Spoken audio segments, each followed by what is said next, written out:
торғайдың төзімімен ойнауға болмайды. Егер торғай көтерілсе, Жаңаөзен де, Қаңтар да жолда қалады деп. Ал торғай өзі арғы тарихта жаңағы геоглифтері бар. Бергі тарихты алатын болсақ, Ахаң Жаһанды берген өлке. Ал торғай менің патшаға әскер бермеймін деп бұлқынған өлке.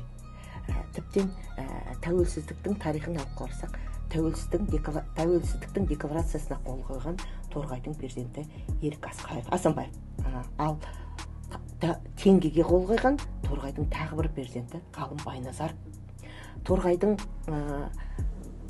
елдің тәуелсіздігіне де, елдің тарихына да, жалпы халықтың рухани әлемінің бір тіні болатындай, соның алып жүрген күші, оның ұлтқа беріп жатқаны аз емес бір өлке үшін. Бірақ оның бір қайтарымы болу керек қой.